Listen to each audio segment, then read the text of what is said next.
Buenos días a todos, bienvenidos a este encuentro que vamos a celebrar, que forma parte del Foro Sociedad Digital que organizamos en Fundación Telefónica. Mi nombre es Pablo Gonzalo, yo soy el responsable del área de cultura digital de la Fundación y del espacio de Fundación Telefónica, y me gustaría daros la bienvenida a todos los que nos estáis viendo por streaming y también agradecer muy especialmente a los participantes que tenemos en la mesa de hoy. Yo solo os voy a hacer una brevísima introducción porque este foro que estamos desarrollando está en el contexto del informe sobre la sociedad digital que llevamos publicando en Fundación Telefónica desde hace más de 30 años ya. Es un informe en el que intentamos durante todo este tiempo y venimos intentando intentar contribuir a ese análisis sobre cómo se está desarrollando la sociedad digital en nuestro país, qué oportunidades nos abre y qué retos nos esperan, ¿no? Y sobre todo qué tenemos que hacer también para conseguir aprovechar todo su potencial, ¿no? Que yo creo que es muy importante, ha sido muy importante siempre y se ha hecho muchísimo más importante a partir de este año, como todos sabéis, ¿no? Es una mesa que no está sola. Estamos haciendo este año encuentros alrededor de los grandes ejes del informe, alrededor de la educación, de la inteligencia artificial, de la ética en la sociedad digital, de la industria 4.0, es decir, de todos los ámbitos en los que estamos aprovechando para no solo difundir el informe, que cualquiera de vosotros lo podéis descargar gratuitamente en nuestra web, sino también, como vamos a hacer ahora, intentar, de la mano de expertos en cada uno de los campos, intentar profundizar un poquito más y entender un poquito más cada uno de estos grandes ejes de este desarrollo de la sociedad digital.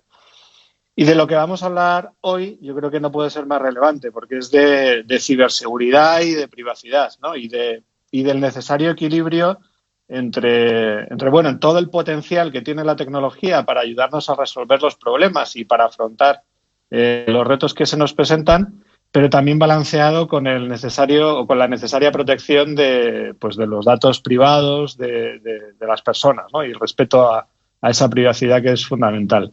Y de ese equilibrio vamos a hablar hoy, y yo ya os dejo con la mesa. Contamos con Antonio Muñoz, que va a moderar la mesa. Antonio es director de protección de datos en Telefónica. Ha desarrollado buena parte de su carrera profesional en relación con aspectos de regulación y privacidad en varias unidades de negocio de Telefónica, desde Big Data, IoT y sobre todo también trabajando muy intensivamente en la parte de adaptación del GDPR. Antonio, muchísimas gracias por hacernos de moderador hoy. Es todo un lujo y un placer. Y por mi parte, nada más, te cedo la palabra y espero que esta mesa que seguro que va a ser muy interesante, y te agradezco tanto a ti como al resto de los participantes por vuestro tiempo. Así que muchas gracias.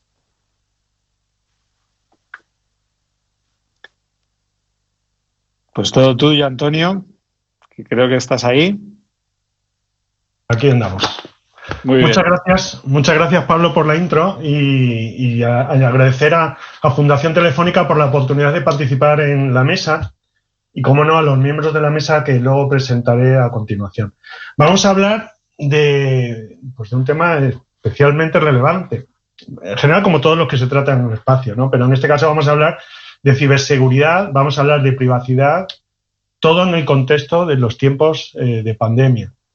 Por supuesto, una de las cuestiones más relevantes es la privacidad derivada de los datos de salud, pero la privacidad se despliega en muchas otras cuestiones que guardan de una u otra manera una relación con los nuevos hábitos, con los usos, comportamientos derivados de estos tiempos.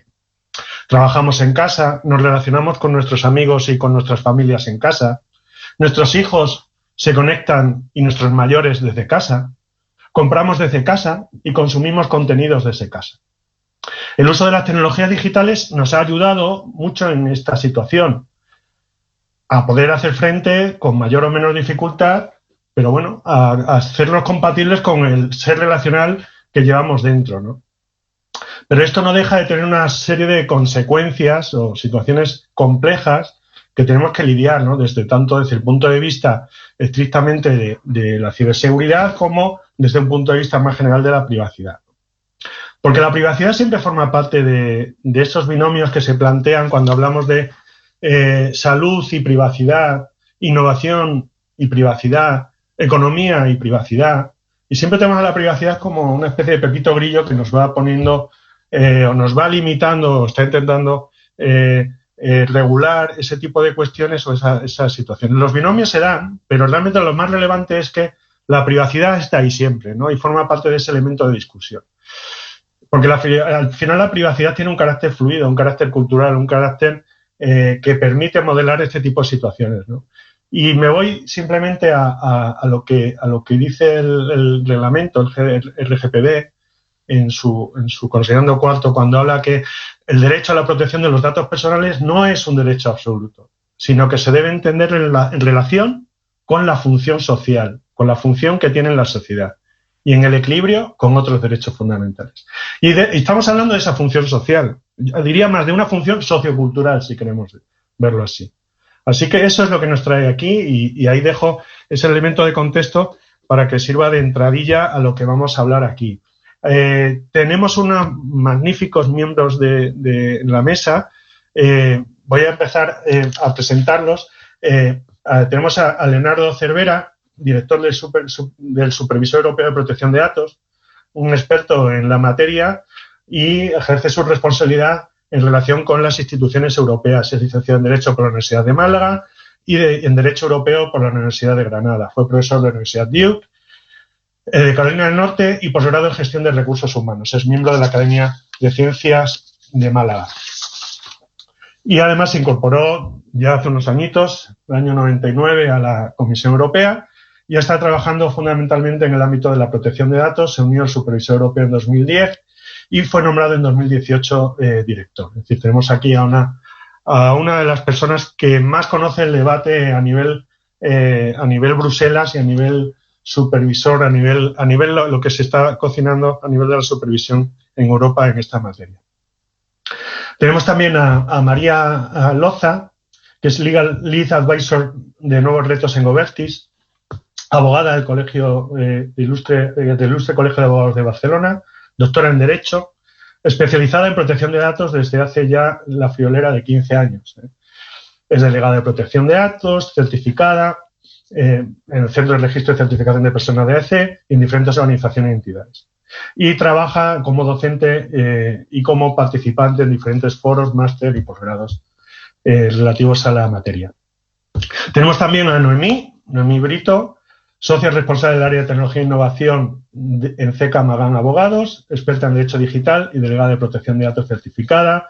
Compagina su labor profesional con la académica como docente en diversas universidades y escuelas de negocio y es directora académica del máster en Derecho del Derecho Digital del Ilustre Colegio de Abogados de Madrid.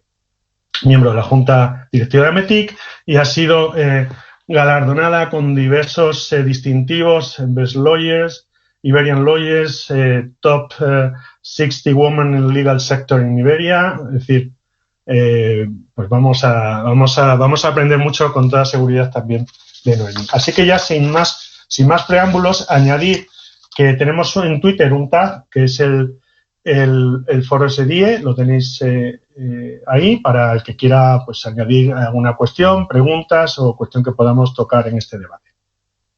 Eso siempre, por supuesto, está a vuestra disposición. Vamos a intentar hacer una especie de diferentes secciones. Vamos a dividir el debate porque, dada la amplitud del mismo, pues nos va a generar más de un elemento de discusión. Y vamos a empezar por la parte más directamente implicada en lo que es el tratamiento de datos en una pandemia, que son los datos de salud, los datos de localización para la prevención y control de la pandemia. Así que empezamos, si te parece, Noemí, contigo. Y la pregunta que me gustaría hacerte es, ¿qué cuestiones plantearías sobre la utilización de tecnologías emergentes? Vamos a empezar por ahí, ¿no? Vamos a empezar duro con las tecnologías emergentes en el ámbito de la monitorización y control de la pandemia. Cuando hablamos de Big Data, cuando hablamos de inteligencia artificial, tenemos la tecnología ahí. ¿Cómo podemos usarla y cómo podemos usarla bien? Bien, pues muchísimas gracias a la Fundación Telefónica, a ti, Antonio, y al resto de mis compañeros de mesa que, como has comentado, son excepcionales, así que aprovecho para agradecerles a todos, porque todos vamos a aprender de todos y sobre todo abrir el debate y escucharos, que es lo importante. Si me lanzas esa pregunta, yo creo que es una pregunta fundamental en estos tiempos, o sea, y creo que has dado una buena introducción. Y me refiero a que en estos momentos la privacidad es fundamental, es importante, al igual que la seguridad, lo vamos a ver durante la sesión, pero realmente es un derecho fundamental que, como cualquier otro derecho fundamental, no es absoluto. Estas estrategias se tienen que coadyuvar con otra serie de estrategias como son el data sharing, la estrategia europea de datos. ¿Y por qué? Porque los datos, al fin y al cabo, son importantes para generar el bien común, para generar nuevas estrategias, nuevas políticas. Creo que la pandemia es un buen ejemplo de cómo se pueden gestionar datos para el bien común y creo que debemos aprovechar esa posibilidad.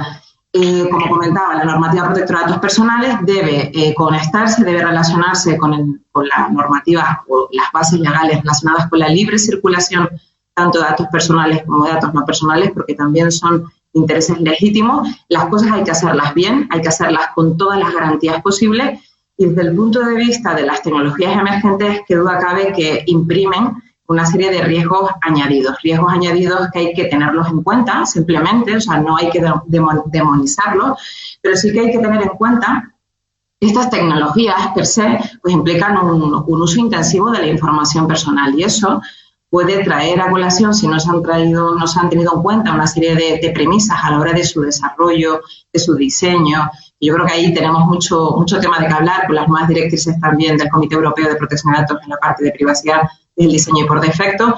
Yo creo que lo importante es generar una cultura de hacer las cosas bien y hacer las cosas bien desde el principio. Si tenemos tecnología, tenemos soluciones tecnológicas que son capaces de tratar los datos y la información con garantías, tendremos algo realmente tremendo en las manos, porque vamos a poder utilizar esa información para ser más eficientes, mejores y para atender mejor a la ciudadanía y a las empresas, que es para lo que sirve al final la información. Y yo creo que básicamente es un poco balancear esos riesgos entre lo que es las nuevas soluciones tecnológicas, hacer bien las cosas, tener equipos de trabajo preparados y sobre todo yo creo que abrirse a la innovación desde una perspectiva garantista. Creo que Europa en ese sentido plantea abrir los datos a su máxima expresión, pero siempre bajo un modelo de plena atención a los valores y a los derechos fundamentales que justamente desde Europa de alguna manera enarbolan. Con lo cual creo que tenemos un reto muy bonito desde Europa en el sentido de que creo que somos capaces de hacer las cosas bien y debemos aprovechar el momento, pero teniendo en cuenta que los datos están para usarlos y si son datos de carácter personal, tener en cuenta las garantías adicionales que aplican. Gracias, Noemí. Yendo al tema de la prevención en el ámbito laboral, ¿qué consideraciones, María, que tendríamos que tener en cuenta a la hora del tratamiento de datos de salud en ese entorno? De acuerdo, Antonio. Bueno, muchas gracias, Pablo, muchas gracias, Antonio, muchas gracias a la Fundación Telefónica por contar con Govertis en este evento. Y, bueno, en cuanto a la pregunta, en primer lugar, como acaba de comentar muy bien Noemí, la normativa de protección de datos nos da las herramientas suficientes para que en situaciones excepcionales como las que hemos vivido de la pandemia podamos adoptar las medidas necesarias y las garantías necesarias en cuanto al ámbito de la salud, también en cuanto al derecho de la salud, ¿no? Por proteger el derecho de la salud no tenemos por qué recortar o suspender el derecho a la protección de datos. Entonces, también decir que en este sentido a los profesionales de la privacidad, ha sido un reto también muy bonito, ¿no? Visto ahora desde la distancia, que en un momento dado nos tuvimos que enfrentar a dar soluciones a una situación a la que no nos habíamos enfrentado anteriormente. No teníamos jurisprudencia, opiniones de las autoridades de protección de datos, no teníamos nada, pero con las herramientas jurídicas, el reglamento y demás normativa nacional, comunitaria que podía haber existido, se han podido dar esas soluciones, ¿no? Y en cuanto al ámbito laboral, decir que estamos ante un tratamiento de datos de categoría especial, de datos de salud, y que el empresario, lógicamente, el responsable del tratamiento, es decir, el empresario podrá tratar estos datos de salud siempre que en cumplimiento de su obligación de garantizar el derecho a la seguridad y la salud de los empleados, ¿no? La normativa de prevención de riesgos laborales establece tanto el derecho del empleado de gozar, de tener de cumplir su prestación laboral en unas garantías, en unas condiciones de seguridad y de beneficiosas para la salud, y el empresario tiene la correlativa obligación de garantizar ese derecho, ¿no? a los empleados. Entonces, para garantizar este derecho, el empresario sí que puede, lógicamente, tratar estos datos de salud de los empleados con unas debidas garantías. Por su parte, también, el empleado tendrá la obligación de comunicar si ha sido contacto o está afectado por el virus, para que el empresario pueda precisamente adoptar estas garantías en lo que es el entorno de trabajo. También, y como así ha avalado también nuestra autoridad de control, también podrá el empresario realizar preguntas o algún tipo de formulario, siempre cumpliendo el principio de minimización y ciñéndose a lo que es si ha sido o no positivo, o si ha tenido contacto con algún positivo o alguna cuestión sobre síntomas, ninguna pregunta adicional o que no tenga relación con ello. Y en cuanto a comunicar esos datos, si se puede hacer de manera anonimizada, pues siempre será mejor. Lógicamente, también, si la autoridad sanitaria solicita al empresario determinada información personal, pues lógicamente se podrá facilitar sin ningún problema, ¿no? Y básicamente son estas las cuestiones que han podido surgir en el ámbito laboral, entre otras, donde el papel que han desempeñado, que desempeñan los servicios de prevención de riesgos laborales, es muy importante en este punto. Pues muchas gracias, María. La verdad es que cuando te oigo me acordaba de los comienzos de la pandemia, y parece que hace de eso un siglo, cuando partíamos con muy poquitas referencias, digamos, normativas, más allá de, obviamente, el articulado del reglamento, y teníamos que tomar decisiones inmediatamente, ¿no? Entonces, sí que ha habido algunas publicaciones, y ahí introduzco la cuestión con Leonardo, que nos ha servido de guía y de referencia, y una de ellas ha sido la guía sobre el control de temperatura en las instituciones europeas. Entonces, no sé, Leonardo, ¿qué nos podrías indicar de eso? Yo, como digo, ha sido una guía de cabecera para muchos de nosotros, y de inspiración también. Bueno, pues muchas gracias, Antonio, por tu amabilísima presentación y por invitarme a este foro de debate. Permíteme que antes de entrar en harina sobre esta cuestión concreta de la temperatura, el control de temperatura, pues mande un mensaje de ánimo y de solidaridad a todas las personas que nos están viendo, porque estamos verdaderamente en el punto más negro, más oscuro de una pandemia terrible, y esto es un test para nosotros, y para cada uno de nosotros y para nuestra sociedad. A mí me gusta mucho la cita de Alejandro Magno, que decía que de la conducta de cada uno depende el futuro de todos. Y efectivamente, pues yo cada mañana pues me levanto pensando un poco, bueno, cuál es la conducta que se espera de mí como padre, como hijo, como hermano o como empleado, ¿no?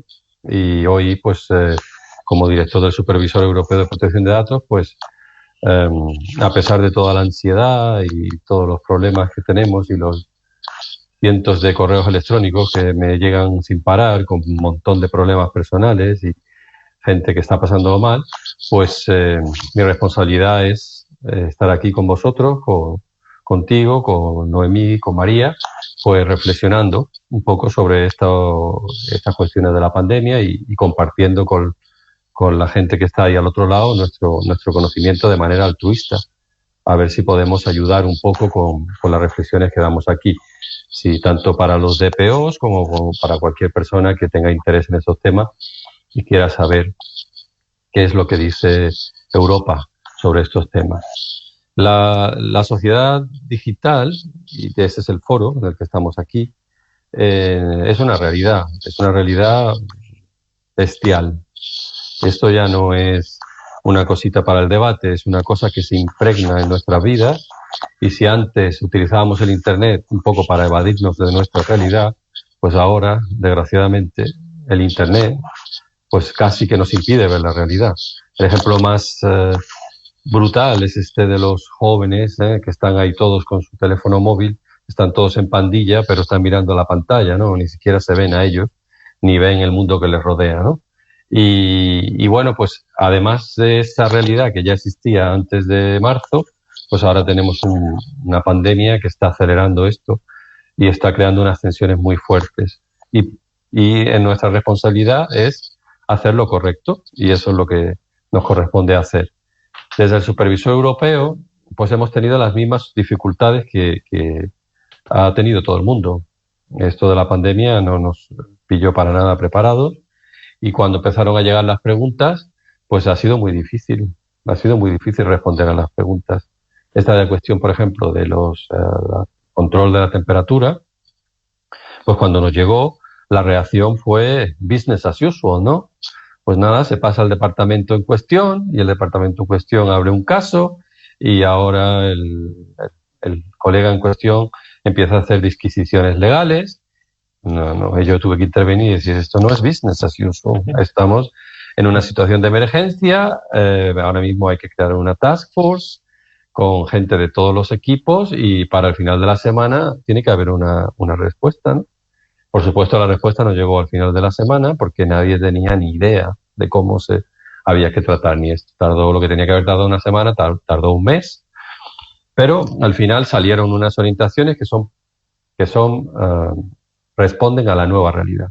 No es business as usual, son pragmáticas y permiten a la mayoría de las organizaciones realizar con toda normalidad los test de temperatura. ¿Por qué? Porque esa es la realidad. No se puede vivir de espaldas a la realidad. El empleador tiene una responsabilidad con sus empleados y con la sociedad y hay que controlar la temperatura en determinados casos. Entonces, pues, hemos dicho, se puede hacer, pero hágalo usted con los medios más, digamos, rudimentarios posibles, ¿no? Con la maquinita que se pone en la frente, sin necesidad de guardar datos personales. Y si tiene usted algo más sofisticado, como puede ser un scan o cosas de esas, que por cierto los tenemos en los edificios de las instituciones comunitarias, pues que vaya al DPO, que se encarga de que esté desconectado de la red general, de que haya una revisión permanente y poco más. Y ya está, y con normalidad. Y se ha salido adelante y los controles de temperatura están funcionando. Y bueno, yo creo que ese es un poco el camino. Que cada cual haga en cada momento lo que se espera de él o de ella, con responsabilidad y con solidaridad hacia los demás, y entre todos pues yo creo que salimos adelante y la protección de datos por supuesto también sale adelante y reforzada si todos los profesionales de la privacidad lo hacemos bien. Gracias. Ahí has mencionado un tema muy relevante para todos los que nos dedicamos a esto, que es eso, aplicar cierto sentido común a las cosas, utilizar la norma con la moderación oportuna y tratar la situación en la que tenemos como la situación que es una situación de emergencia. Y como tal, pues como dice también el reglamento, la norma y la protección de datos está para servir a la humanidad y no hay una situación más delicada para la humanidad que esta que estamos viviendo. Con lo que compro 100% y me adhiero totalmente a lo que comentas, ¿no? Ahora la cuestión es, bueno, pues estamos en donde estamos y casi todos ahora mismo estamos en casa, no todos, como podemos ver aquí, pero pasamos muchas temporadas en casa teletrabajando, ¿no? Y ahí, y ya relacionado también con lo que uno de los elementos que nos trae aquí, quería preguntarle a Noemí por qué cuestiones o qué riesgo asociado a la ciberseguridad tiene esto del teletrabajo, o qué consideraciones tenemos que tener en cuenta. Esto lo vamos a repartir entre los ponentes, pues cada uno que aporte al menos un granito de arena si es posible. Eso es. Pues sí, básicamente, un poco por entrar en debate. Evidentemente, el teletrabajo nos ha permitido sobrevivir, nos ha permitido continuar con la actividad y no podía ser de otra manera. Pero eso ha conllevado una serie de aumentos de riesgos exponenciales, porque evidentemente los sistemas no estaban preparados. Esto es una cuestión de sentido común. Nos ha llegado esta situación y hemos tenido que resolver muchas veces sobre la marcha situaciones en las que no estábamos preparados. Ese gap, esa situación, que es una situación normal, evidente, ha conllevado que mucha gente haya aprovechado esos gaps, esos riesgos, para justamente atacar donde más duele, ¿no? Y no solamente a las empresas, también a instituciones públicas y, lo que es peor, en muchas ocasiones, ya que estamos hablando de temas de datos de salud, a los hospitales. Luego comentaremos un caso concreto porque, de hecho, se produjo una situación tremenda en la que falleció una persona y se considera como la primera situación en la que una persona muere como consecuencia de un ciberataque en un hospital porque no pudo recibir la asistencia sanitaria correspondiente. Yo creo que eso es el ejemplo más tremendo que podemos encontrar como consecuencia de esta situación. Pero de ahí hacia abajo hay muchísimos riesgos que ha puesto en evidencia la situación y la realidad. Y ha también revelado la necesidad de que las empresas, las compañías y también las entidades públicas, todos en realidad, tenemos que prestar más atención a lo que es la seguridad y la ciberseguridad y reforzar mucho mejor nuestras políticas, tener claro qué información estamos manejando, tener mejor clasificación de nuestra información, adoptar esto que dice el Reglamento General de Protección de Datos y en general la normativa de ciberseguridad, de que tenemos que intentar ajustar las medidas a los riesgos dentro de unos parámetros, dentro de una proporcionalidad, de un sentido común, de unos costes, etcétera. Yo creo que esto es una gran lección que todos también tenemos que aprender como consecuencia de la pandemia. Y en ese sentido, animo a las organizaciones, sobre todo, ya no es un tema solamente de privacidad, y creo que lo comentábamos también durante la preparación del debate, es que además de exponerse los datos sanitarios, los datos de clientes, los datos de trabajadores como consecuencia de estas situaciones, se están exponiendo, pues, por ejemplo, datos protegidos por propiedad intelectual, industriales, secretos comerciales. Realmente cualquiera de estas derivadas puede dar al traste con cualquier actividad comercial, con cualquier actividad empresarial, y a veces no es un problema solo de privacidad.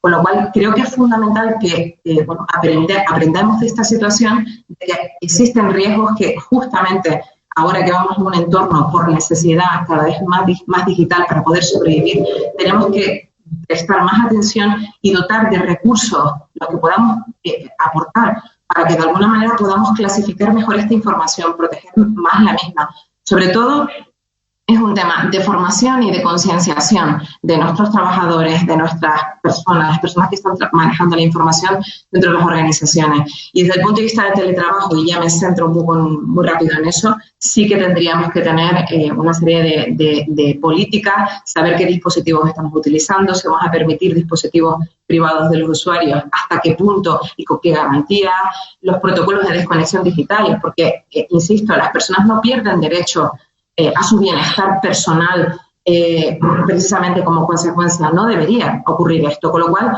yo creo que debe ir en paralelo la necesidad de establecer esas vías, esos canales para fomentar y propiciar el mantenimiento de la actividad, porque necesitamos comer, al fin y al cabo. Como digo muchas veces, o nos morimos por pandemia o nos morimos de hambre, y realmente necesitamos continuar con esta actividad, pero al mismo tiempo tenemos que ir progresivamente trabajando en aquellos hubs que también de alguna manera pueden ir al traste con la actividad, bien privada o pública. Yo creo que ahí atender sobre todo los derechos de las personas, incluida el derecho a la desconexión digital, creo que es fundamental en estos momentos. Y luego lo comentaremos, pero los temas de la apertura de brecha digital también son un gran problema porque ha excluido de facto a muchas personas del acceso a los servicios mínimos que en estos momentos necesitamos todos, más que nunca. Muchas gracias, Noemí. La verdad es que es el tema del teletrabajo y la conciliación es un debate complicado, ¿no? Porque antes teníamos el límite del espacio personal y el espacio público era la puerta de casa, ¿no? Y ahora eso ha dejado de ser así, porque tenemos una ventanita aquí conectada permanentemente a esto, ¿no?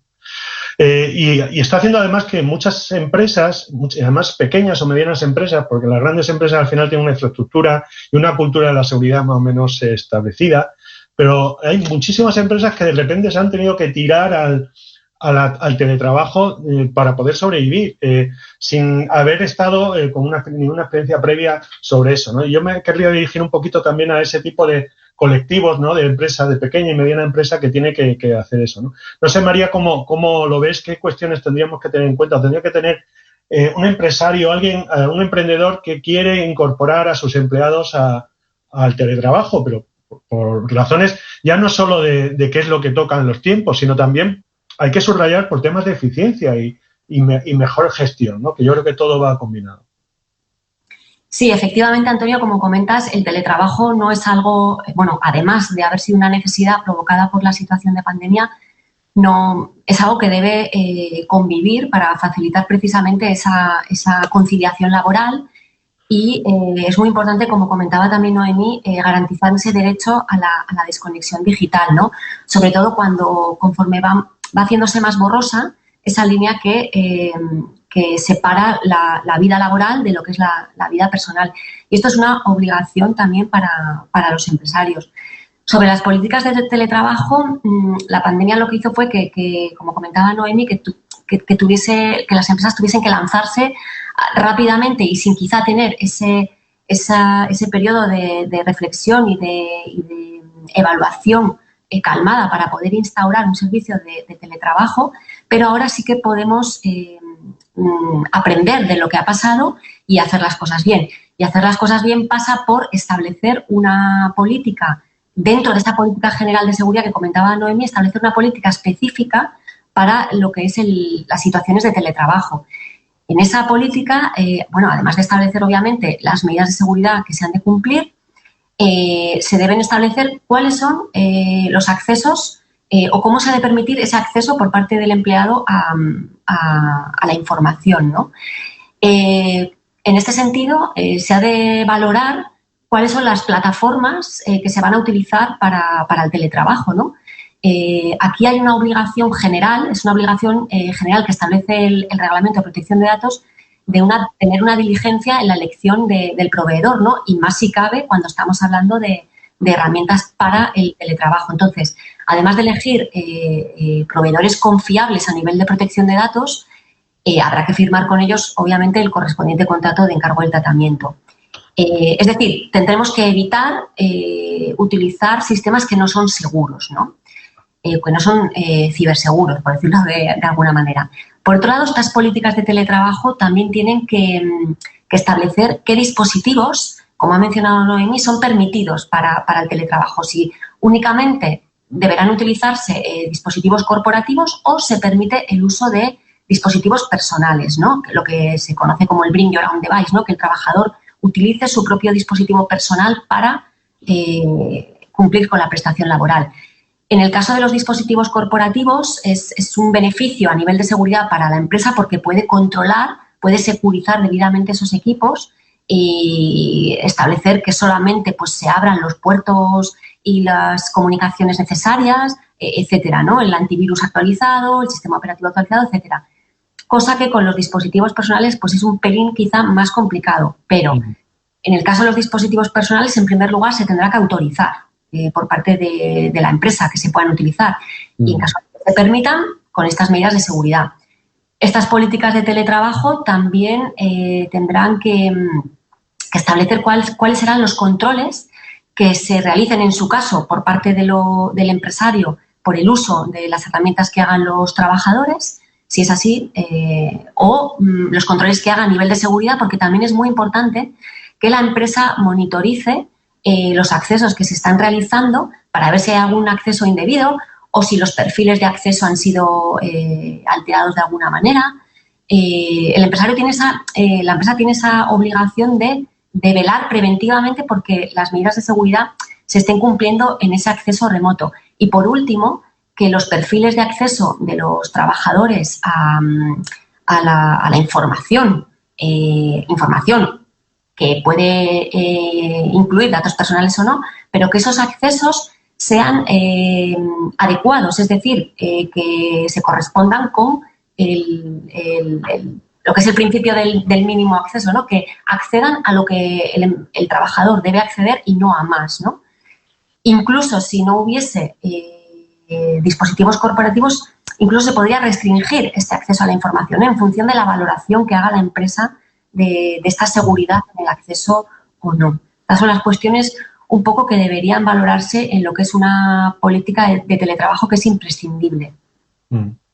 Pues muchas gracias, María. La verdad es que habéis introducido cuestiones de una especial relevancia. El tema del Bring Your Own Device y la intervención del empresario para garantizar la seguridad cuando el terminal es del propio empleado, el dispositivo es del propio empleado, asociado, como no, a su autorización o a su consentimiento, pero es un tema muy bueno, pues que hay que mirar con mucho cuidado, ¿no?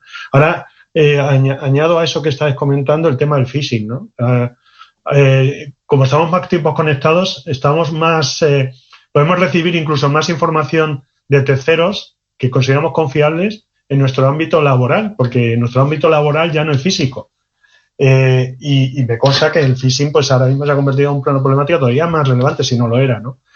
Con lo que eso conecta con lo que comentaba Noemí relativo a la formación y preparación de los empleados ante esta situación.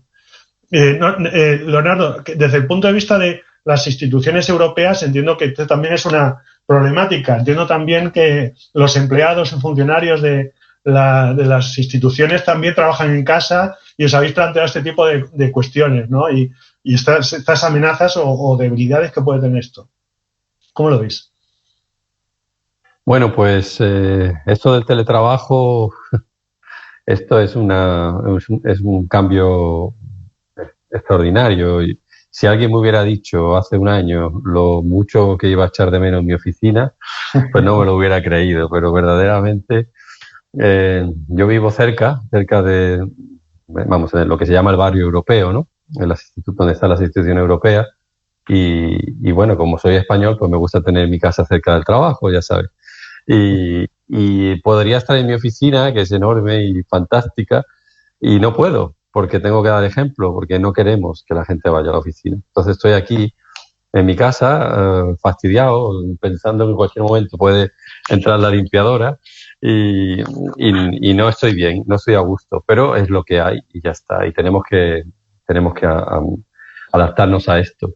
La verdad es que la situación no es la misma el día 14 de marzo que hoy en día. Es decir, el 14 de marzo empezaron a llegarnos avalanchas de preguntas y de cuestiones, y la verdad es que era muy difícil decirle a las empresas haz esto o no haz lo otro, porque era una situación de emergencia total, ¿no? Y bueno, el mayor ejemplo fue el tema de las herramientas de videoconferencia, cuando empezaron a salir noticias de que, bueno, había todo tipo de cosas horrorosas pasando con esas plataformas. ¿Y qué vamos a hacer? ¿Es eso o cerrar todo? No, y no se puede cerrar. Entonces, ahora estamos en un momento diferente, ha habido ya tiempo, se sabe cuáles son las herramientas más aceptables. Ninguna es perfecta, pero bueno, hay unas que son. Esto es como los hombres que son todos malos, pero hay unos que son más malos que otros, ¿no? Pues igual, ¿no? Todas estas herramientas son malas, pero hay unas que son más malas que otras, ¿no? Y ya está, y en eso estamos. En cuanto al tema del control del teletrabajo, pues la verdad que con normalidad. Mi consejo es hacerlo con absoluta normalidad. En realidad, la protección de datos en sí, de manera isolada, ¿no? Como se dice en español. ¿Cómo es en español? Isolated. Aislada, perdón. De una manera aislada, pues no tiene ningún sentido. Entonces, el control es en función de una relación laboral. Y claro, la relación laboral es que es muy diferente en cada caso. No es lo mismo una relación de aprendizaje, por ejemplo, donde tienes que estar absolutamente encima del empleado y controlar todo lo que hace y darle feedback y todo esto, que una relación de mucha confianza, una persona a la que le tienes delegada la gestión. Entonces, mientras que en el primer caso el control es lógico y justificado, en el otro es absurdo. Y en realidad, en muchos casos, el control del empleador lo que manifiesta es un fracaso. Hay una mala gestión laboral, porque no debería de existir ese control. La persona debería tener su autonomía y debería de estar haciendo las cosas bien. Eso no quiere decir que en supuestos muy particulares, muy concretos, pues no haya que controlar. Y, lógicamente, si hay sospechas fundadas de que hay alguien que está abusando, pues, lógicamente, el empleador tiene todo el derecho del mundo a controlar. Pero, nuevamente, no se puede hacer aquí como yo quiero, sino que, lógicamente, hay unas representaciones del personal, hay unos protocolos, hay una manera de hacerlo y se puede hacer con total normalidad. Entonces, yo creo que hoy en día tenemos que ser todos conscientes de que la nueva realidad esta del teletrabajo pues nos da más autonomía, pero, lógicamente, si hay situaciones de abuso y hay alguien que, como dice un amigo mío, hay gente en mi equipo que no hace teletrabajo, hace teleholidays. Bueno, pues si hay alguien que está haciendo teleholiday en lugar de teletrabajo, pues, lógicamente, el empleador tiene que controlar y tomar medidas en un caso determinado, y eso es lógico y natural que se haga. Y si se quiere utilizar la protección de datos para permitir el teleholidays, pues francamente a mí que no me busquen porque aquí estamos todos trabajando y no nos gusta que haya nadie abusando del tema. Gracias. Al final, la función social de la privacidad no debe amparar el teleholiday, ¿no? Sí que estamos completamente de acuerdo. Y hay una cosa que, en relación con todo el contexto del sentido común que vienes a comentar, está la proporcionalidad, ¿no? Que ese es el gran principio que tenemos ahí todos en la cabeza sobre todas estas cuestiones. Estaba hablando, Noemí hizo una pequeña referencia a la parte de colectivos vulnerables, ¿no? Y aquí tenemos, y yo el primero que tengo a mi hija en casa, que cada 4 minutos se está conectando con plataformas mejores, menos malas o más malas, y ya no sabrían dónde poner el baremo, o se está conectando con amigas, o mi madre tiene que hacer la compra, o tiene que conectarse con el ayuntamiento porque no hay otra manera de hacer cosas, ¿no? Entonces tenemos una serie de colectivos que no han estado, digitalizados hasta ahora, con diferentes matices, ¿no? Pero ahí están, no sé si llamarles vulnerables o no, pero que tienen sus matices. Y que tienen que estar conectándose por razones obvias, ¿no? Por temas educativos, socio, por gestiones. También has mencionado el tema de la privacidad por diseño, y me gustaría si pudieses completar un poquito esa cuestión de la privacidad por diseño orientada a esta parte de los colectivos vulnerables. Bueno, pues sí, efectivamente. La verdad que el palabra de vulnerables a nadie gusta, pero eso realmente es un concepto normativo que está contenido, de hecho, en la legislación española de protección de datos. Y a veces no le prestamos la suficiente atención, y no solamente por las personas, o sea, por los menores de edad o las personas mayores, sino también con las personas con discapacidad. Se ha producido algo interesante y a mejorar en esta época es justamente todo lo que tiene que ver con las garantías de seguridad, pero también las garantías de accesibilidad de las personas. Yo creo que esta situación ha puesto de manifiesto claramente que todavía no solamente hay un gap de seguridad, es que hay un gap tremendo en la accesibilidad y el acceso a las nuevas tecnologías por muchísimas personas, incluso en entornos que podrían parecer, o en países que podríamos calificarnos como de primer mundo. Es decir, en el mundo había unas cifras que estuve leyendo por allí, todavía hay 1.000 millones de personas que no tienen acceso a Internet, ¿no? Y incluso en nuestro propio país, pues hablamos mucho del concepto de España vaciada, de los problemas que existen. No solamente ya no es un tema por determinados colectivos de personas, sino también territoriales, ¿no? Yo creo que es muy interesante que tomemos conciencia de esta situación. De hecho, la ley lo hace. Es decir, el artículo 97 de la Ley Orgánica 3/2018 de Protección del Carácter Personal y Garantía de Derechos Digitales en España prevé la posibilidad, en su artículo 97, como decía, de un plan de impulso de mejora de muchos elementos, entre ellos la brecha digital. Y se está empezando a trabajar al hilo de esta situación, porque, insisto, todos aprendemos, las empresas, los ciudadanos, pero también los políticos, a ir un poco sondeando y de alguna manera adaptando las políticas y las necesidades a las políticas de las personas. Pero este marco está ya previsto, solo que hay que de alguna manera activarlo y desarrollarlo convenientemente. Y efectivamente hay que prestar especial atención a estos elementos. Y un ejemplo, y buen ejemplo de ello puede ser incluso la propia tecnología, ¿no? Recordaba que yo estoy muy vinculada con la ONCE por temas profesionales y básicamente nos dimos cuenta que Radar COVID durante un tiempo no fue accesible. ¿Cómo puede ser que una aplicación que está precisamente para intentar proteger, rastrear contactos, deje fuera inicialmente? Yo creo que por las prisas, evidentemente, esto nadie excluye a nadie de per se, pero sí que esta reflexión, y tiene mucho que ver con lo que comentas tú de la privacidad desde el diseño y el diseño legal en sí mismo de estas soluciones tecnológicas más allá de la privacidad, pone de manifiesto que es muy importante que tengamos estos momentos de reflexión y que veamos a la sociedad en su contexto global, es decir, no solamente para millennials, personas que tienen más o menos conocimientos, sino que de alguna manera pensemos en aquellas personas que pueden verse excluidas por situaciones personales o situaciones de localización que también se están produciendo igualmente, ¿no? Con lo cual, yo creo que el principio de igualdad, y esto no es una cuestión de privacidad, el principio de igualdad determina que hay que tratar a los iguales como iguales y a los desiguales, entre comillas, con parámetros que permitan esa igualdad, que permitan subir el escalón hacia una mejor protección. Así que esto es una cuestión cuya base legal y legítima está contenida en la legislación, no nos la estamos inventando, solo que hay de alguna manera que tomar conciencia y desarrollar, porque creo que ha quedado patente y manifiesto, no solamente en España, en Europa y en el resto del mundo, que es necesario hacer una tecnología más inclusiva y, desde luego, más protectora de los derechos de todas las personas. Y ahí, desde luego, hay todavía un campo por andar y un camino por recorrer. Creo que es importante y que la ley, insisto, da las bases para poder hacerlo. Es cuestión de poner el foco y de trabajar en ese sentido. Gracias, Noemí. Hablando de vulnerabilidad, de colectivos vulnerables, de la utilización un poquito abusiva de determinadas cuestiones asociadas a la tecnología, siempre entra en el debate la ética, ¿no? Y el elemento ético como parte de la privacidad o como añadido o contexto de la privacidad.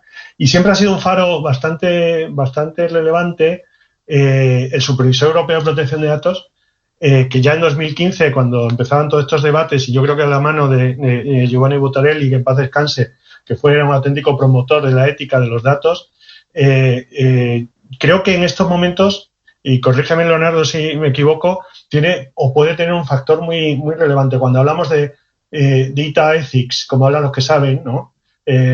Alrededor de esto, ¿no? Y la opinión del 2015 sobre eso. No sé si tenéis... bueno, si nos puedes decir algo sobre eso, ¿no? Sobre la parte de la ética de los datos, desde el punto de vista de esa reflexión que vosotros habéis hecho durante mucho tiempo ya y adelantándose a muchos otros en temas de la ética de los datos. Bueno, pues muchas gracias. La pregunta me hace mucha ilusión porque me permite hablar de mi añorado Giovanni Buttarelli, al que todos, yo creo, casi todas las personas que están en el mundo de la privacidad han conocido. Giovanni siempre estuvo un poco obsesionado con este tema de la ética, pero eso, cada persona es como es, y él pues era un señor romano que se crió en Frascati, rodeado de las casas de los papas, y era un hombre que tenía pues una sensibilidad muy especial con el tema del valor del ser humano y la ética. Y lógicamente pues él le dio su impronta personal y lo hizo muy bien. Y lanzó este expediente de la ética que el nuevo supervisor, Wojciech Wieborowski, que es polaco, ha retomado pero ha rebautizado. Y él ahora ya no habla tanto de ética, habla de solidaridad, que es una palabra que lógicamente para los polacos tiene una gran impronta. Cada cual lo hace a su manera, ¿no? Y nosotros sé que en la estrategia del supervisor pues tenemos 3 pilares, que por cierto hay un vídeo hoy por ahí circulando por LinkedIn en el que me ponen a mí a presentar los pilares me tocó hacer eso, ¿no? Y los 3 pilares son pues foresight, es decir, anticiparnos al futuro, porque tenemos el privilegio de poder hacer un pensamiento futuro que los practicantes como Noemí o María no pueden hacer.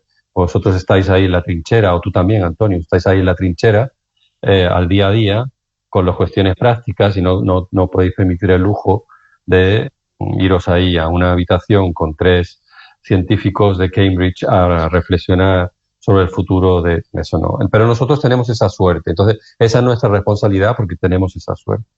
Luego tenemos el principio de la acción, que significa hacer por lo que estamos haciendo con la sentencia Schrems II, es decir, aplicamos lo que decimos, entonces estamos ahí escribiéndole a todas las instituciones europeas cómo aplica usted la sentencia, que está creando un montón de dificultades, pero eso es lo que hay que hacer. Y luego tenemos el principio de la solidaridad, que a mí me gusta mucho. ¿Y qué significa? Pues significa que hay que entender que los delincuentes también tienen derechos. Es decir, que porque estén en una base de datos de Europol no significa que no tengan derechos. A estas personas también hay que darles protección de datos. O los emigrantes que están ahí en una isla, en Lampedusa, ellos también tienen derecho a su privacidad y hay que salir a defenderlos y además con virulencia.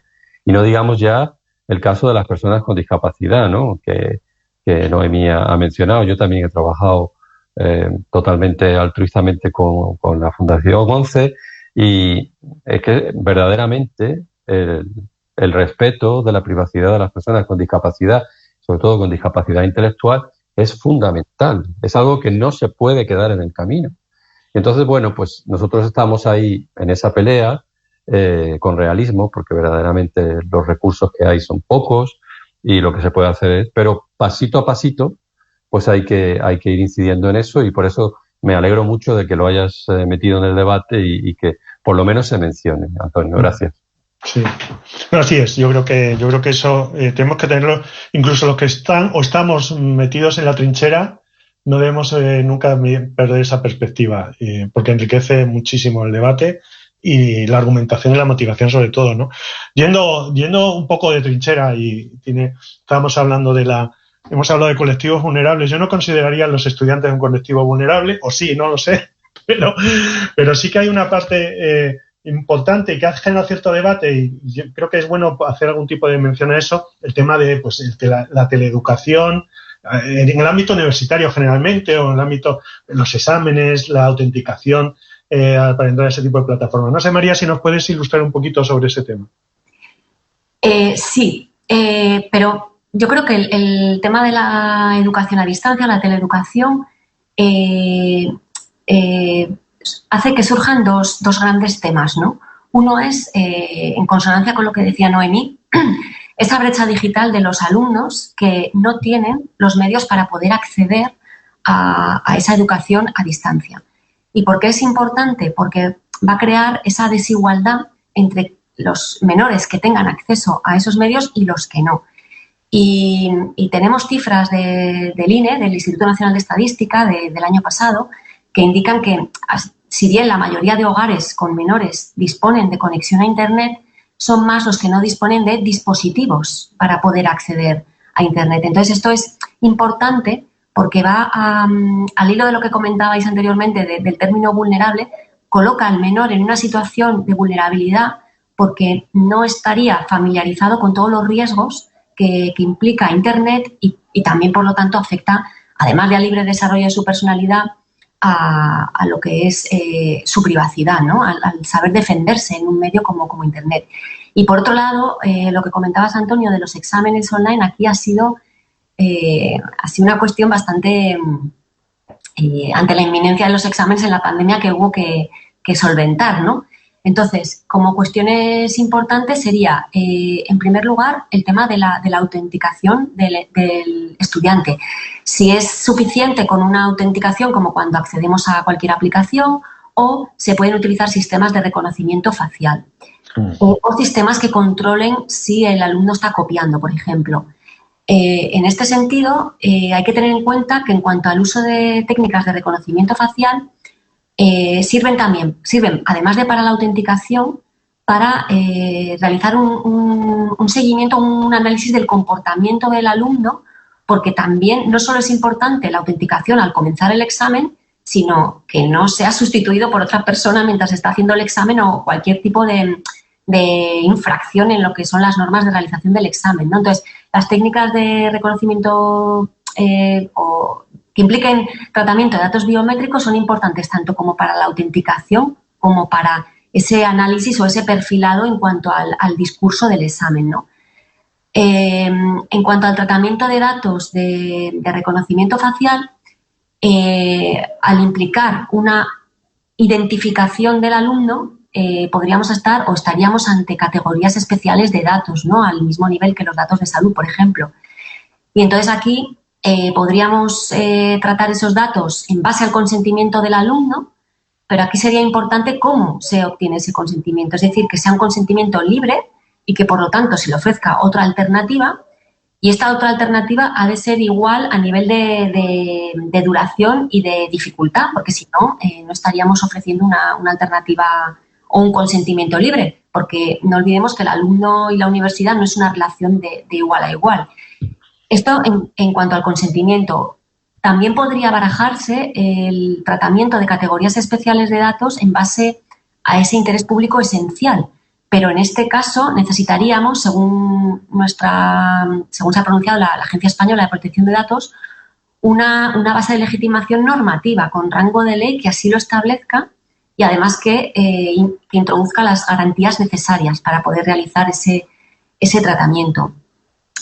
También hay que atender al principio de proporcionalidad, es decir, si pudiéramos obtener un resultado igual sin métodos con tanta injerencia en los derechos de los alumnos, podrían utilizarse, por ejemplo, si promovemos sistemas de evaluación continua que hagan que no sea necesario ese examen final, pues eso que se puede ganar, ¿no? Pero esto comentado al hilo del tratamiento de datos biométricos es cuando no se puedan utilizar otros medios menos intrusivos con la privacidad de los alumnos. Ahí el tema del dato biométrico asociado a la identificación ha dado ríos de tinta y además los profesionales de la privacidad, como nos gusta mucho esto de darle vueltas a la cabeza alrededor de todo esto, ¿no? De el derecho a copiar o el derecho a la privacidad, ¿no? Podríamos poner otro binomio de esos. Y creo que también, y en línea con lo que habéis estado comentando y algunas palabras de Leonardo al respecto, hay que tratarlo con la mismo sentido común y proporcionalidad con lo que hablamos, ¿no? Y es cierto que de repente nos ha aparecido el dato biométrico colocado ahí junto al dato de salud y de repente lo hemos encontrado también en este tipo de cuestiones. Pero bueno, eso también alimenta un debate sano e interesante. Antes había mencionado Noemí el tema y un caso específico, y vuelvo al tema de la medicina, pero desde el punto de vista, o de la salud, desde el punto de vista de la telemedicina, ¿no? Otro elemento, otro sector que está siendo digitalizado a todo meter, entre otras cosas porque por desgracia o por suerte, pues no sé, pues tenemos que utilizar ese tipo de conexiones para para que nos atiendan, o por la saturación de los sistemas, pues no nos queda otro remedio, el sistema sanitario. Entonces, eso también tiene sus riesgos, porque claro, la propia exposición digital, pues de la sanidad, pues tiene sus particularidades, ¿no? No sé, Noemí, si quieres ilustrarnos un poquito más con lo que comentaste antes o algo parecido. Pues sí, bueno, muchísimas gracias. La verdad que estoy aprendiendo muchísimo de todos, ¿eh? O sea, esto está siendo un debate creo que interesante, tocando muchos temas de máximo rigor. A ver, yo desde el punto de vista de todo lo que tiene que ver con telemedicina, teleasistencia, pues yo creo que un poco en sintonía con las mismas garantías y los mismos elementos que tanto María como Leonardo, como tú, Antonio, habéis comentado en cuanto a las garantías con las que se tienen que desarrollar todas estas soluciones, igual que con el teletrabajo, ¿no? Yo creo que evidentemente ha habido también un paso de gigante, ha aumentado, como dices tú, ¿no? Las inversiones, lo que tenía que haber sido en 10 años ha sido en menos de 6 meses y ha ido realmente un poco a rebufo de la situación. Ahora bien, sí que es verdad que, como también comentaba María, ahora que ya estamos en una situación un poco más aparentemente con experiencia, no digo controlada, pero sí tenemos más experiencia, tenemos que tener estos momentos un poco de reflexión. Tanto los fondos de recuperación como diferentes líneas de subvenciones en España y fuera de España van muy enfocadas a proyectos de telemedicina y es el futuro y es uno de los elementos junto con el teletrabajo en que va en paralelo en el desarrollo de soluciones tecnológicas. En este punto, la privacidad desde el diseño y la seguridad también desde el diseño es fundamental, con lo cual, y máxime tratándose de datos especialmente, entre comillas, protegidos. En el caso que comentaba antes, también, pues todo este tema de la seguridad pues está mermando y está generando situaciones complicadas para los centros hospitalarios, para los centros médicos. ¿Por qué? Porque se han visto desbordados por la situación, con poco tiempo y pocos recursos, todo se ha dicho también de paso, para poder llevar a cabo una implementación rápida y efectiva en sistemas de seguridad y de privacidad. Y les ha cogido como les ha cogido, ¿no? Y en esta situación, además, lo curioso es que los malos aprovechan todavía más estas situaciones para atacar especialmente a aquellos centros en los que, pues hay mayor, están atendiendo otros problemas y no el problema justamente de la seguridad porque no toca en estos momentos, ¿no? No tenemos esa capacidad de estar en dos sitios al mismo tiempo.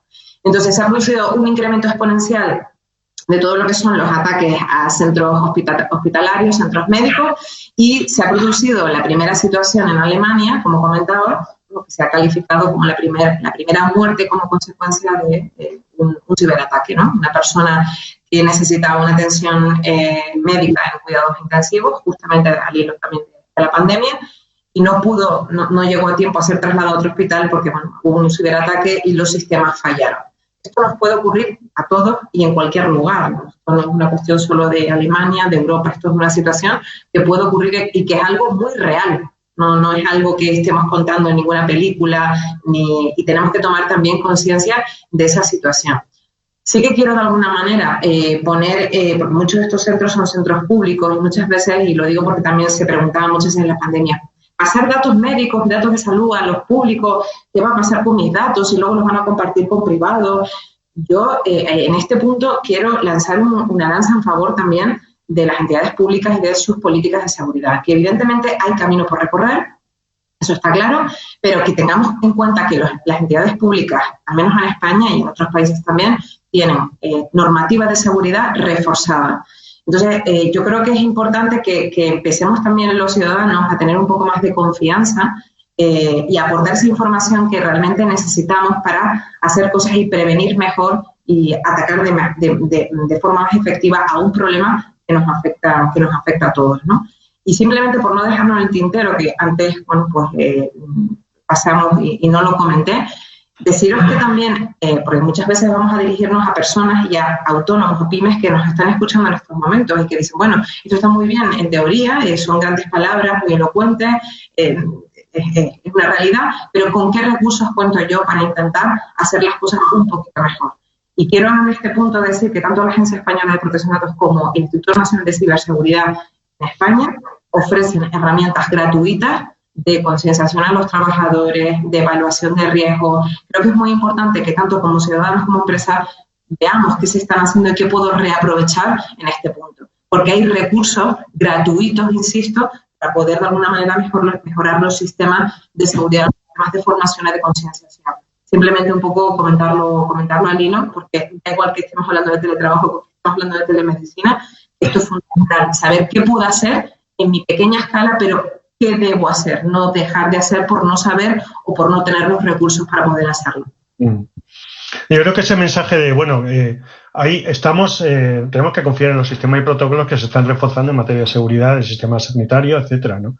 Yo creo que es verdad que ahí hay unos grandes profesionales y muchos recursos dedicados a ese tipo de cuestiones y en general funcionan. Yo creo que eso es así. Tenemos un par de preguntas de nuestro público y hay una, quería comentar las dos. Hay una un poquito más concreta que tiene que ver con el debate control, privacidad en el entorno laboral, ¿no? ¿Dónde están, como ejemplo, dónde estarían los límites? Ya sé que es difícil porque cada caso es mundo, ¿no? Pero ¿dónde estarían, como ejemplo, los límites a nivel jurídico, ¿no? Esa es una cuestión. Y la otra tiene que ver con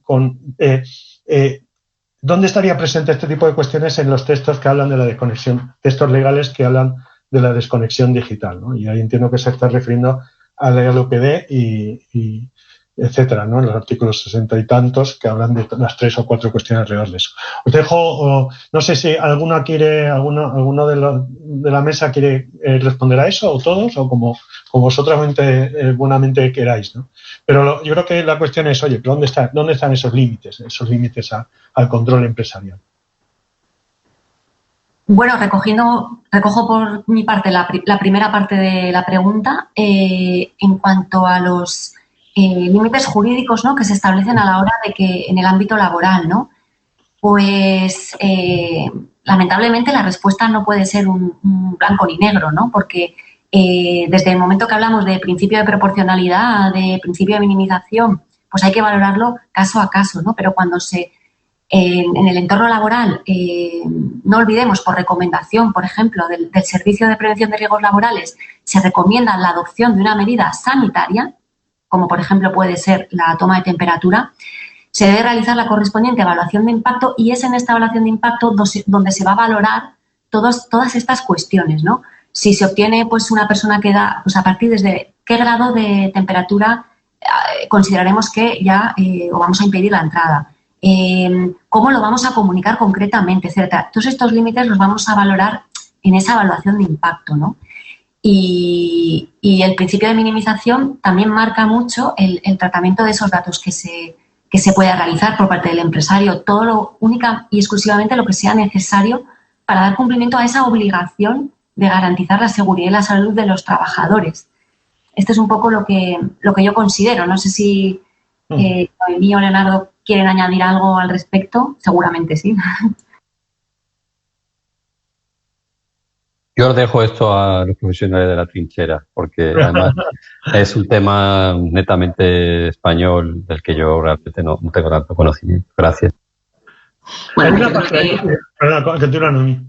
Sí, no, simplemente no. Y por apuntalar lo que comenta María, que lo ha explicado maravillosamente, o sea, yo creo que aquí evidentemente está no solamente la Ley Orgánica de Protección, sino también el nuevo Real Decreto que regula el teletrabajo, que viene más o menos a comentar lo mismo desde la perspectiva de la legislación de protección de datos de carácter personal española. Sí que es interesante, había una nota técnica de la Agencia Española en la parte de teletrabajo que un poco se podía conectar con todo lo que también recomendaba INCIBE y el Centro Criptológico Nacional, sobre la necesidad de tener una política de teletrabajo, que tengamos guías funcionales, que los trabajadores sepan qué pueden hacer y qué no pueden hacer. Antes también lo comentaba María perfectamente, el tema de las políticas también de dispositivos. ¿Qué vamos a admitir? Vamos a admitir dispositivos corporativos solamente, dispositivos personales con fines profesionales, porque esto marca mucho.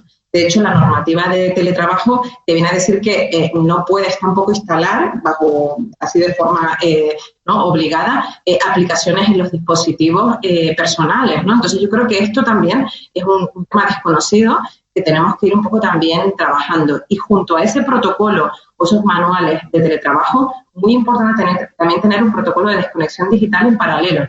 Y yo os diría también, si ya nos ponemos súper, y me diréis, bueno, cantidad de protocolos, bueno, a lo mejor puede ser uno, pero con estas tres patas, ¿no? O sea, uno que regule realmente los medios tecnológicos, los dispositivos dentro de la compañía, porque eso es una cuestión, una compañía o entidad pública que viene derivado de la normativa, que incluya la parte de teletrabajo de forma específica. Yo creo que en la guía de la agencia, la nota técnica, puede ser un buen punto de referencia, y que de alguna manera aborde también el tema del protocolo de desconexión digital. Son tres patas fundamentales en estos momentos, derivados de estas dos normas fundamentalmente, que creo que son muy interesantes de tener en cuenta. Y solamente ya por la parte de ciberseguridad, un breve apunte.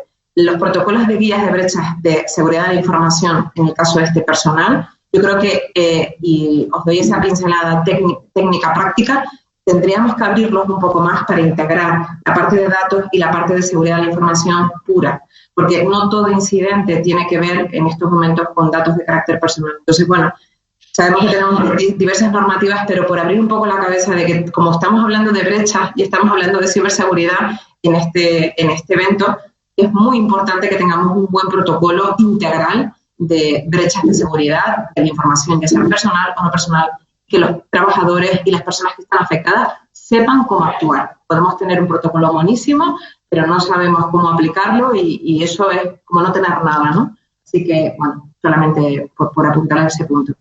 Si os parece, me quedo con un par de cuestiones que habéis mencionado, ¿no? Por un lado, el tema, ¿no?, del análisis de impacto a la hora de los casos, el análisis de impacto que incluye dos capítulos previos casi imprescindibles, que es la necesidad y la proporcionalidad. Si somos capaces de pasar esos primeros saltos y somos capaces de decir, oye, pues esto es que es necesario y no hay un mecanismo idóneo igual de efectivo que sea genere menos impacto para la privacidad de las personas, ¿no? Entonces, esa parte de análisis de impacto yo creo que es la conexión de lo normativo con el caso concreto. Y luego la parte de los protocolos, ¿no? El protocolo como una reflexión documentada que hay que implementar y que hay que conseguir que todo el mundo sepa lo que tiene que hacer y cómo hacerlo, ¿no? Y yo creo que con ese par de cosas estaríamos bastante tranquilos. Termino con una última pregunta como de cierre, ¿no? Y está bien terminar con algo así, ¿no? Como una especie de mirar al tendido cuando estamos ya concluyendo la sesión. ¿Entendéis o veis que en esta circunstancia de pandemia, en esta situación que estamos teniendo y transcurrido este debate que hemos tocado tantísimas cosas, ¿entendéis que la normativa de protección de datos es suficiente?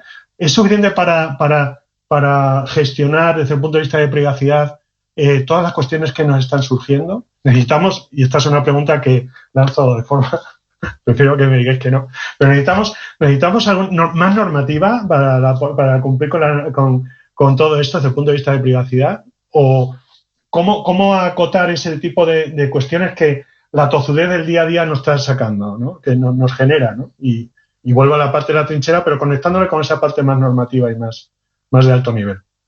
¿Cómo lo veis? ¿Cómo veis el estado de salud de la normativa en relación con la salud y la pandemia? El que quiera... Bueno, pues es la última pregunta, ¿eh? Entonces, sin ánimos de ser más pesados, con esto daríamos por concluido y luego cerramos, ¿vale? La sesión. Pues brevemente, para que también puedan aportar Noemí y Leonardo, en mi opinión personal yo creo que sí. Yo creo que la normativa de protección de datos ha demostrado que es lo suficientemente flexible, como creo que decía el supervisor europeo, para dar respuesta a las necesidades que vienen de una situación como esta extraordinaria de pandemia, ¿no? Lo cual no quiere decir que no haya que hacer ninguna modificación. Es decir, yo siempre digo que todo se puede hacer, pero si se hace bien, ¿no? Entonces, si vemos que necesitamos modificar algún tipo de normativa porque necesitamos una base de legitimación nueva o lo que sea, pues se puede modificar, pero siempre teniendo en cuenta este horizonte del cumplimiento de la normativa. Y la normativa de protección de datos no ha de ser por ello un obstáculo para cumplir o para garantizar otros derechos como el derecho a la salud, ¿no? Y a mí hay una cosa que me gustó mucho personalmente que dijo el supervisor europeo de protección de datos, que era que teníamos la obligación, al hilo de la utilización de tecnologías, que teníamos la obligación de utilizar tecnologías siempre y cuando teníamos esa responsabilidad, ¿no? De que no podíamos dejar de utilizarlas por temas de protección de datos o por cualquier otro motivo, porque si nos van a ayudar, tenemos que utilizarlas, ¿no? Entonces, yo creo que la normativa es lo suficientemente flexible para ello sin que eso signifique que no se tiene que modificar o cualquier cuestión. Al menos es como lo veo.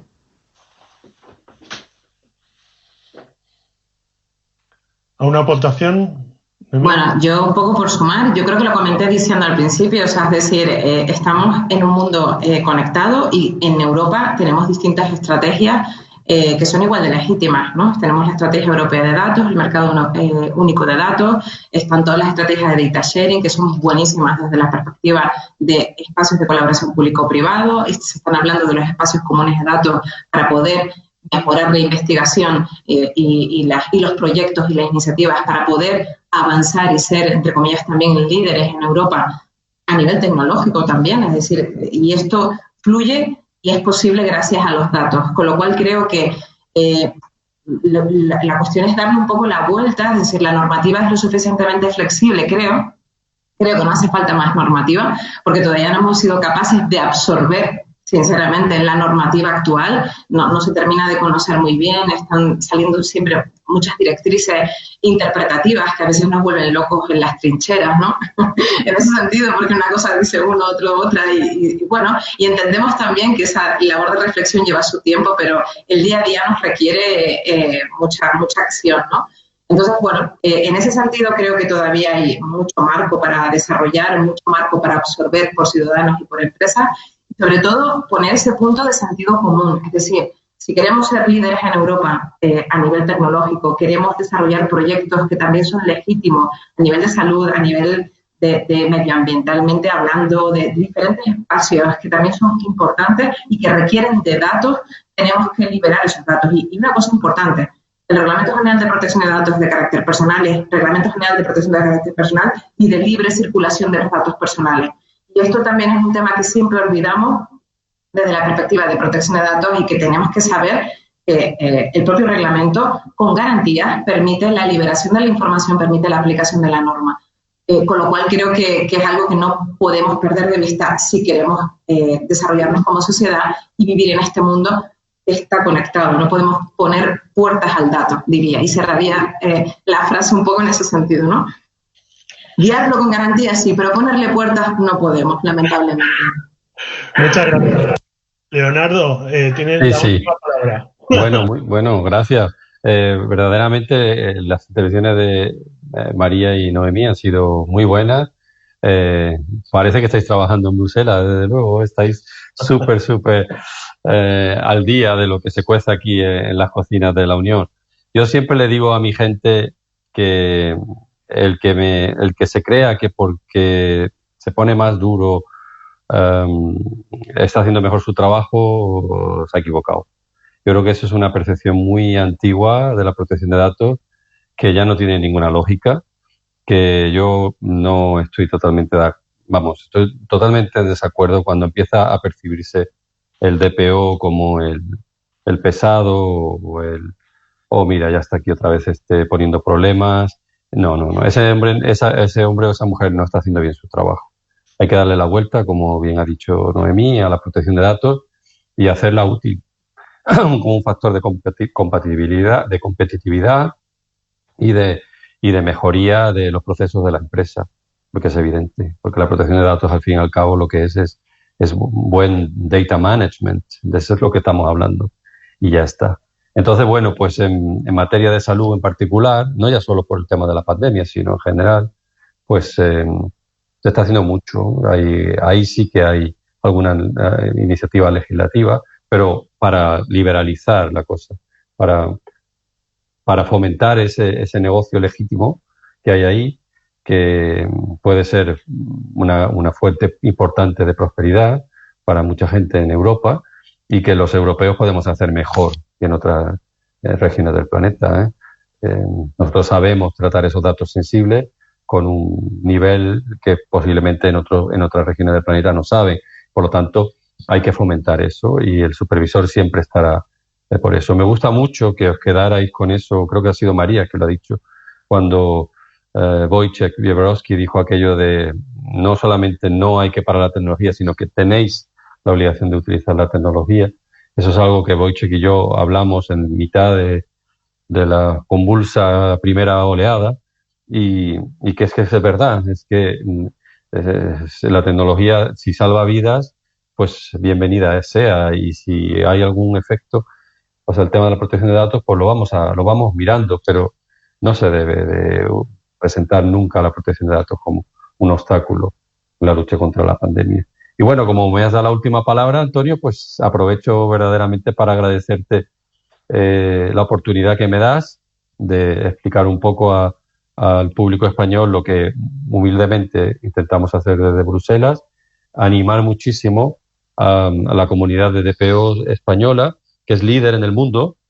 El único problema que tenemos es que no hablamos bien inglés, pero aparte de eso, somos number one en el mundo entero y hay que sacar pecho y estar muy orgullosos de lo que se hace, también desde la Agencia Española de Protección de Datos, que es una subpotencia en materia de protección de datos en el mundo. Y ya, pues, te agradezco mucho la oportunidad que me das y os invito a todos a venir virtualmente al IDPS y cuando se acabe esto, pues que vengáis a visitarme. Y lo digo de verdad, Antonio, María, Noemí, a coger un avioncito y venir a verme a Bruselas, que Bruselas así sin visitantes es muy aburrida. Gracias. Muchísimas gracias, Leonardo. El tema de la invitación es cuidado, que ya no sea la primera vez que alguna cantante invitó a algo que no debía y tal. Pero bueno, tomamos la invitación al pie de la letra. Yo creo que lo digo en mi nombre, pero estoy seguro que también lo hablo en nombre de María y Noemí.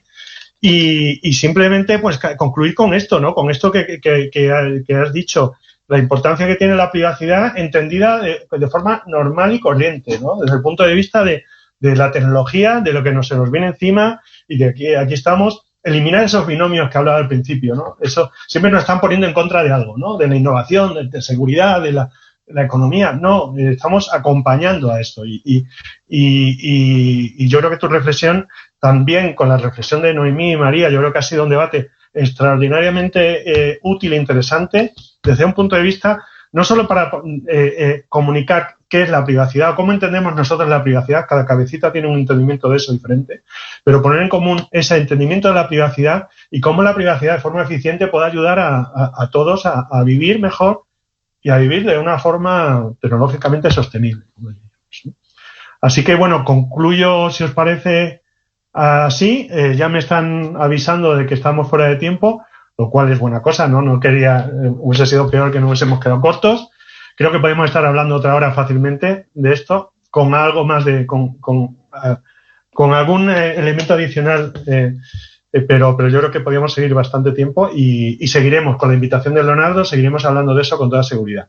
Así que muchísimas gracias a vosotros, a Noemí, a María, a Leonardo, a Fundación, y seguimos en contacto. Muchas gracias.